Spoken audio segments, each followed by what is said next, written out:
இன்று அக்கலையும் இல்லை, அக்கலைஞர்களும் இல்லை. இக்கலைகளை அடுத்த தலைமுறைக்கு கொண்டு செல்வதில் முயற்சியும் எடுக்கவில்லை. வெறும் சீரகம் வறுத்துட்டு அது தண்ணி ஊற்றி கூடி காசு கொடுப்பாங்க. இந்த முருங்கை தாய்க்கு போகிற அத்தனை காசு எங்கள் வாயில் ஊற்றுவாங்க. இப்போ எங்கள் அந்த வேலைலாம் செய்யறாங்க, எல்லாம் ஆஸ்பத்திரி ஓடுறாங்களுக்கு.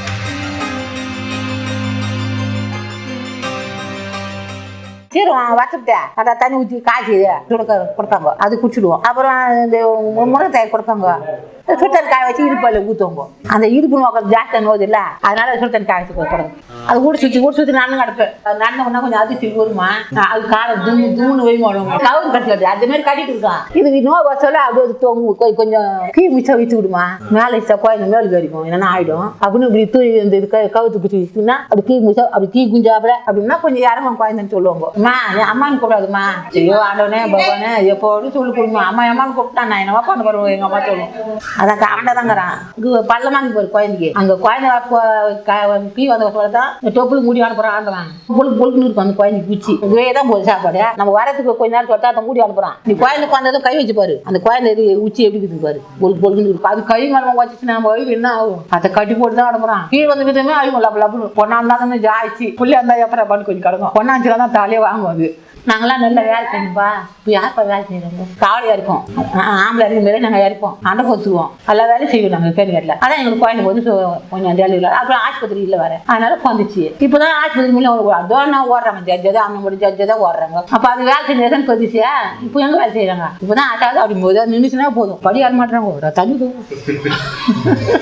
போறாங்க நின்று தண்ணி சேர்ந்துவோம், தாளிச்சு வருவோம், எல்லா வேலையும் செய்வோம். ஆனால் எனக்கு 5 குழந்தை வந்துச்சுப்பா, நான் 5 இப்போ போட்டு தான் பச்சைப்பா கஷ்டப்பட்டு.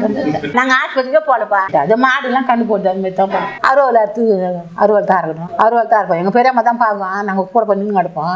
குழந்தைகள் பிறப்பதற்கும் எவ்வாறு பிறக்க வேண்டும் என்பதற்கும் பல காரணங்கள் இருக்கலாம்.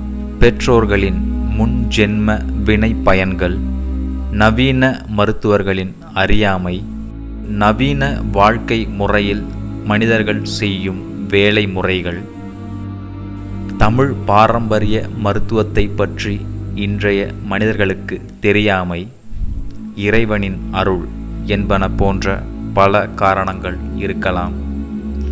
ஆகையால் இறைவனின் வழியை அவன் பின்பற்றி நடந்தாலாயின் அவனுக்கு நல்வழி கிடைக்கும் என்பதில் எந்த ஒரு ஐயமும் இல்லை. ஒரு குழந்தை கருவாக இருக்குன்னு வந்துட்ட பிறகு அவங்க அந்த கடைப்பிடிக்க வேண்டிய வழிமுறைகள், அதாவது அந்த 1ஆம் மாதத்துலேருந்து அவங்க 8ஆம் மாதம் 10ஆம் மாதம் வரைக்கும் கடைப்பிடிக்கிற வேலைகள். அதே மாதிரி இந்த காலத்தில் வந்து அவங்க வாழ்க்கை அதை இப்போ நவீன இதில் அவங்க போனதுனால அவங்க அந்த வேலை செய்வதெல்லாம் குறைஞ்சிருக்கிற இதுவா, இல்லை அந்த நவீன மருத்துவமனைகளோட அறியாமை காரணமாக அது. ஏன்னா இது குழந்தை எப்படி இருந்தாலும் அந்த காலத்தில் குறைஞ்சிச்சு, கட் பண்ணி எடுத்த மாதிரி எதுவும் நம்மளுக்கு சான்றுகள் இல்லை. ஸோ அப்போ கட் பண்ணி எடுத்துகிட்டு இருக்கிறது வந்து தவறான ஒரு முறையா, இல்லை அது இப்போதைக்கு அதுதான் போயிட்டு இருக்கிற மாதிரி இருக்கா? நீங்கள் எப்படி உங்களுடைய மருத்துவ இதில் துறையில் நீங்கள் இருக்கிறதுல எவ்வளோ பேர் அந்த மாதிரி நீங்கள் பார்த்துருக்கீங்க? நீங்கள் உங்களுடைய குழந்தைங்களாம் எப்படி உங்களுடைய மற்றவங்க சொல்லோட நம்மளோட அனுபவத்தை தான் முதல்ல சொல்லணும். என்னுடைய மனைவிக்கு வந்து ஃபஸ்ட்டு குழந்தைக்கு தடுப்பூசிலாம் கிடையாது, தடுப்பூசிலாம் போடலை. ஏன் தடுப்பூசி போடலை அப்படின்னா, அது எதிர்க்கக்கூடிய சக்தி தான் தடுப்பூசியாக போடுறாங்க. அம்மை தடுப்பூசினா அம்மையுடைய வைரஸ் தான் இருக்கும். எனக்கு டிஃபார்ம் சொன்ன ஃப்ரெண்டுங்க சொன்ன விஷயங்கள் தான், எந்தெந்த நோய் தடுக்கிறோமோ அதோடய கிருமி தான் இருக்குன்னு சொன்ன நான் நண்பர்கள் சொன்ன விஷயங்கள் தான். ரெண்டாவது வந்து என்னன்னா,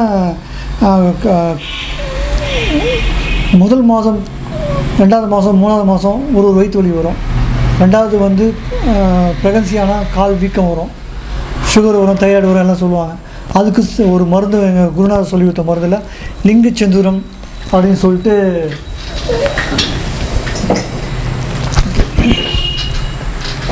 லிங்க செந்தூரம் இதுதான் என் பசங்களுக்கு தயார் பண்ணி கொடுத்தது.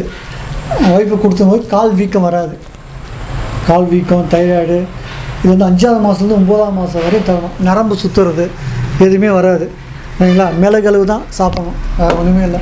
மிளகளவு சாப்பிடும்போது என்ன ஆகுது அப்படின்னா, அவனுக்கு வந்து வாமிட்டு, வாந்தி வராது, சுகர் வராது, தைராய்டு, பிபி வராது. நாங்கள் வந்து குளுக்கோஸ் டெஸ்ட்லாம் பண்ணி பார்த்துட்டோம். டெஸ்ட் பண்ணி முதல் குழந்தைக்கும் பண்ணி பார்த்தாச்சு. ரெண்டாவது சுகப்பிரசவம் ஆகணும் அப்படின்னா யாராக இருந்தாலும் ஒரு ஹாஸ்பிட்டல் அட்மிட் பண்ணிவிடுங்க. பண்ணிவிட்டு கீழநெல்லி சாறு ஒரு டம்ளரில் பாலும் கலந்து கொடுத்துருங்க. கொடுத்து அரை மணி நேரத்தில் டெலிவரி ஆகிடும். அது ஆனால் ஹாஸ்பிட்டல் அட்மிட் பண்ணுங்கள், கொடுத்துட்டு எடுத்துகிட்டு போகாதீங்க. நடுரோட்டில் சுகப்பிரசவம் ஆகிடும். ஓகேங்களா? இது வந்து நான் அனுபவத்தில் அனுபவித்த அனுபவ முறையெல்லாம் எங்கள் பாரம்பரியமாக பண்ணிகிட்டு இருக்காங்க. அனுபவ முறை நீங்கள் பண்ணி பாருங்கள். எனக்கு தெரிஞ்ச பிஎஸ்எம்எஸ் டாக்டர்லாம் நான் கொடுத்து அவங்க வந்து குழந்தை சுகப்பிரசவம் ஆகி குணமாயிருக்காங்க. இக்கட்டான நிலையில் உள்ளது கூட சரி பண்ணியிருக்கேன். சரிங்களா? வேறு என்ன சிகிச்சை? பிரசவ காலத்தில் பெண்கள் தொலைக்காட்சியை பார்க்காமல் இருப்பது நல்லது அல்ல, சிறந்தது. கிசுகிசுக்கும் அல்லது புறம் பேசும் ஏதேனும் பெண்கள் இருந்தால் அவர்களிடமிருந்து ஒதுங்கியிருக்க வேண்டும். நல்ல புத்தகங்களை படிக்க வேண்டும். குனிந்து நிமிர்ந்து நடந்து இயல்பாக செயல்பட வேண்டும். இவ்வாறு இருந்தால் குழந்தை பிறக்கும் காலத்தில் அவர்களுக்கு உதவியாக இருக்கும். பழைய கால இதுவும் வந்து நான் வீட்டில் தான் குழந்தை பிறந்தேன். டெலிவரி என் வீட்டில் வந்து, ஏன்னா அந்த காலத்தில் வந்து உண்மையிலே வீட்டிலேயே பழைய காலத்து முறை தான் இது பண்ணாங்க.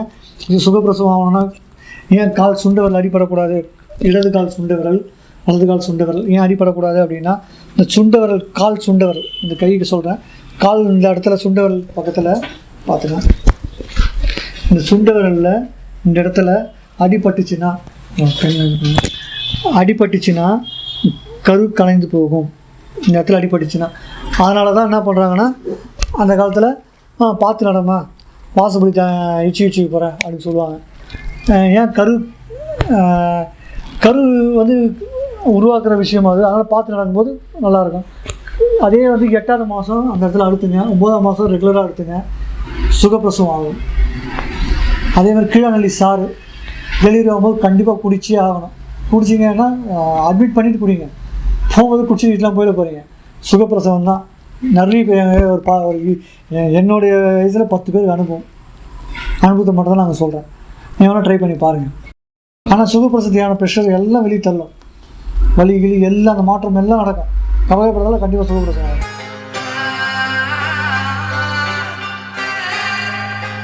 நம்ம நண்பர் வந்து குழந்தை திரும்பி சொல்லிட்டு வந்தாங்க கொட்டூர் கிளினிக்கில். தம்பி வந்து காலில் வேர் கட்டி விட்டு ஒரே நாளில் அந்த குழந்தை திரும்ப தலையை திருப்பியாச்சு. ஒரே நாள் தான், ஸ்கேன் ரெக்கார்டோடு இருக்குது. அவங்க அளவு ட்ரீட்மெண்ட் தான் பண்ணிட்டு இருந்தாங்க. சும்மா நாங்கள் திருப்பி காட்டுறோன்னு சொல்லி மருமத்தில் கட்டின விஷயந்தான். கொட்டூர் ஸ்ரீ ரஞ்சினி சித்தா கிளினிக்கில் நம்ம பண்ண விஷயங்கள்.